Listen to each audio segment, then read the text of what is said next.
বাণিজ্যর সাথে আমরা রাজনীতিকে ইয়ে করি না। ভারত থেকে চালটা আমরা আমদানি করি টাকায়, মানে আমাদের মানে যেটাই বলেন তারাও এটা বিক্রি করে। বাজারটা কিন্তু ক্রেতা এবং বিক্রেতা উভয়ের প্রয়োজন হয়। বিক্রেতাও বাজারে আসতে হবে, তার বিক্রি করার দরকার আছে, আমরাও বাজারে যে আমাদের কেনা দরকার আছে। ঠিক তেমনভাবে আমরা ভারত থেকে চাউল আমদানি বা যেসব জিনিস আমদানি এটাকে আমরা রাজনৈতিকভাবে আমরা দেখি না, বা অন্য কোনো যেখান থেকে আনি আমরা এটা রাজনৈতিকভাবে দেখি না। আমরা এটাকে দেখি এটা বাজারের হিসেবে মেকানিজম হিসেবে আমরা দেখি, যেখানে আমরা কম পাই সেখান থেকে আমরা কিনি। এটা কিন্তু একেবারে স্থিতিশীল থাকবেই, খরচ হবে কিন্তু প্রতিদিন খরচ হবে, কমবে বাড়বে এগুলি হবে। আপনার ধরেন গমটা পুরোটাই কিন্তু ইম্পোর্ট। গমের কিন্তু আমাদের দেশে গমের চাহিদা বছরে 70 লক্ষ মেট্রিক টন। এর মধ্যে আমাদের দেশের উৎপাদন কিন্তু মোটে 10 লাখ মেট্রিক টন টোটাল উৎপাদন, এবং সরকারি গোডাউনে কিন্তু আমরা মানে লোকাল উৎপাদন থেকে পাই না, সবটাই ইম্পোর্ট করা। আর চাউলের সিংহভাগই লোকাল, কিছু পরিমাণ ইম্পোর্ট করা হয়েছে, আরও কিছু পরিমাণ ইম্পোর্ট চ্যানেলের মধ্যে আমাদের আছে। এবারে ইম্পোর্টের পরিমাণটা আপনার শেষ হওয়ার পর এটা বলতে পারবেন, আরও কয়েক মাস পরে বলতে পারবেন, দেখবেন যে অন্যান্য বাড়তি ইম্পোর্টের পরিমাণটা কমে যাবে আশা করছি ইনশাল্লাহ। যে টার্গেট দেওয়া হয়েছিল, যে মিনিমাম টার্গেটটা থাকে, মিনিমাম টার্গেট দেওয়া হয়েছিল যে আমাদের ধান সংগ্রহ করতে হবে 50,000 মেট্রিক টন, সিদ্ধ চাল সংগ্রহ করতে হবে 6 লাখ মেট্রিক টন, আতপ চাল সংগ্রহ করতে হবে 57,000 মেট্রিক টন। সেক্ষেত্রে আমরা এর মধ্যেই কিন্তু টার্গেট অতিক্রম করেছি। ধান করেছি 1,31,000 মেট্রিক টন, সিদ্ধ চাল করেছি 7,32,000 মেট্রিক টন, আতপ চাল করেছি 57,596 মেট্রিক টন।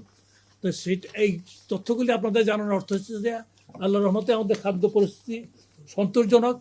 পরবর্তীতে যদি আপনারা জানেন কৃষি অত্যন্ত প্রকৃতি নির্ভর একটা জিনিস, বিশেষ করে আমাদের মতো দেশে, এবং এটা অত্যন্ত সংবেদনশীল জিনিস। আমাদের যদি মানে পরবর্তীতে বড় ফসল যদি ভালো হয় তাহলে আমরা এই বছরটা আল্লাহর রহমতে নিরাপদে কাটাতে পারবো। এবং এখন যে অবস্থা আছে আল্লাহর রহমতে অত্যন্ত কমফোর্টেবল। এবং আমরা যে আমাদের সরকারের যেটা পাবলিক ফুড ডিস্ট্রিবিউশন সিস্টেম যেটা আছে, এটা অত্যন্ত সচল আছে, সক্রিয় আছে। এর মাধ্যমে আমরা যে কর্মসূচিগুলি আছে সেই কর্মসূচিগুলি আমরা পরিচালনা করতে পারছি এবং পারবো ইনশাল্লাহ। সরকারের প্রতি বছর খরচ হয় 36 লাখ মেট্রিক টনের উপরে।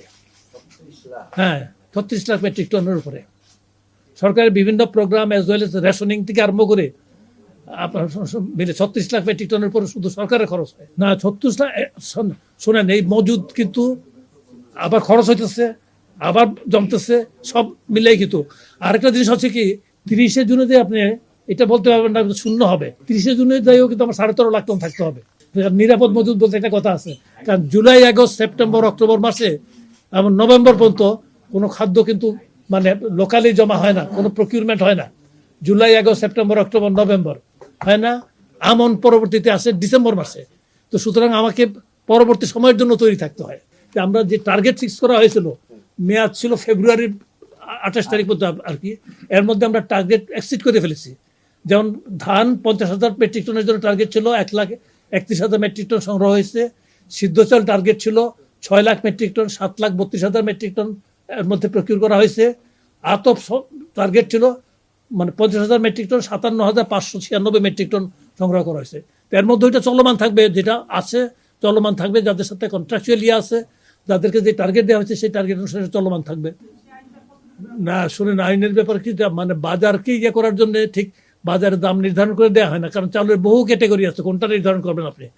এখন কথাটা হচ্ছে কি, আমরা একটা জিনিস ইকোনমিক্সের একটা তত্ত্ব আছে, আমরা সাপ্লাই চেইন যদি আমরা সমৃদ্ধ করতে পারি, রাখতে পারি, আমাদের গভর্নমেন্ট স্টকের মধ্যে যদি আমাদের ভালো থাকে, তাহলে বাজার দাম বেড়ে যাওয়ার সম্ভাবনা নাই ইনশাল্লাহ। আমরা গত প্রায় 1 বছরে মানে প্রথম দিকে একটু গেছে, বিভিন্ন কারণে গেছে। এক তো আমাদের প্রথমত সরকার করতে একটু সময় লাগছে, অ্যাজ ওয়েল এজ আপনার একটা আগাম বন্যা গেছে, সরকার আসা মাত্র মানে গত আমনের সময় বন্যা গেছে, এই কারণে একটু সময়। এর পরবর্তীতে গোটা সময়টাই আজকে প্রায় 7-8 মাসের উপরে চালের দাম কিন্তু স্থিতিশীল আছে। আমরা আশা করছি আমাদের সাপ্লাই সিস্টেম সমৃদ্ধ আছে, যেহেতু স্টক আছে, অ্যাজ ওয়েল এজ আমাদের ইম্পোর্ট চ্যানেলও আছে, প্লাস এখনও লোকাল প্রকিউরমেন্টও চলছে।